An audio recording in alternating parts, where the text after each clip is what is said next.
But the story of my Southern family and their principles was more complicated than that of my New England family because of slavery. I couldn't ignore its presence. All Southern families, regardless of their race, who trace their bloodlines back before the Civil War, are affected by the presence of that peculiar institution. They may not mention it, but it helps shape who they are. My great-grandfather Frank fought for the Confederacy, and my great-grandmother Sarah grew up in a privileged household in antebellum Louisiana. Certainly, slavery played a part in their lives. So I wondered about this. How did people of principle navigate the ethical maelstrom of slavery? How could they maintain personal integrity during that dark, basilisk reign, or during its terrible aftermath? Frank and Sarah were both writers, so I could read their thoughts in hundreds of pages of editorials, essays, letters, and journals, both published and unpublished. They wrote about their joys and excitements, grieved over their losses, set down their hopes and fears, and told their own moving and tender and hair-raising stories. But in one sense, even before I read their stories, I knew who they were. They had bequeathed their beliefs to me. I was the recipient of the family culture. I was part of it.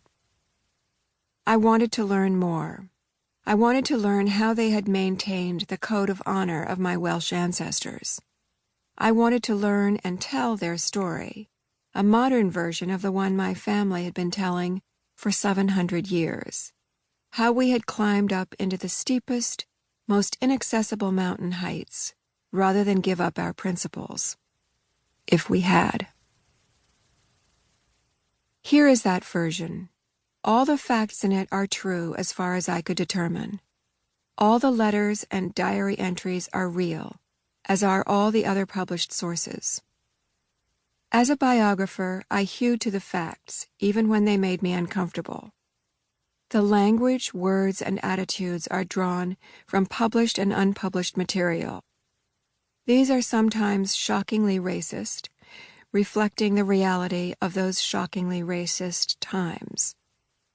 As a novelist, I wrote this as a living, breathing tale, one that unfolds to span the lifetimes of my great-grandparents.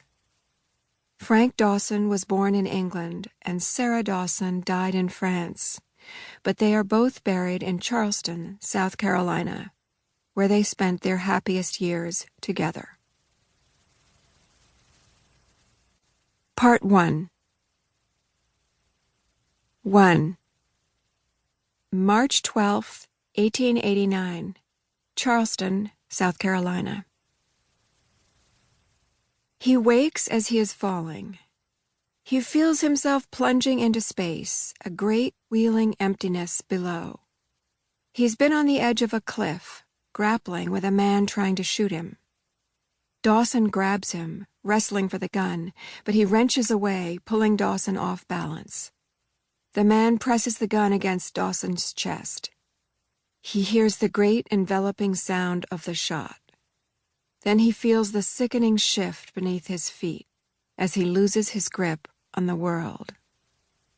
As he falls, Dawson grabs the man's shoulder to save himself, but instead pulls the man over with him. They fall together, still grappling, as though holding on to each other will help. Dawson's body is clenched and tight, muscles still focused on what he just had, solid ground beneath him. But instead there is this, the long drop into whistling black. Dawson sits up, sweating. He's in the narrow bed in his dressing room. His thrashing has pulled the sheets loose, and his feet are now tangled and trapped. The room is dim and shadowy, the curtains drawn for the night. The patent wallpaper, the tall mahogany bureau, the brass bedstead are all familiar but irrelevant.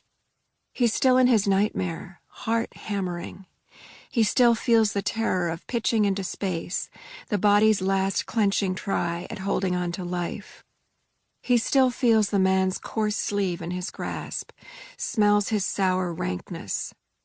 The sound of the gunshot still explodes in his ears. He kicks his feet free and gets up.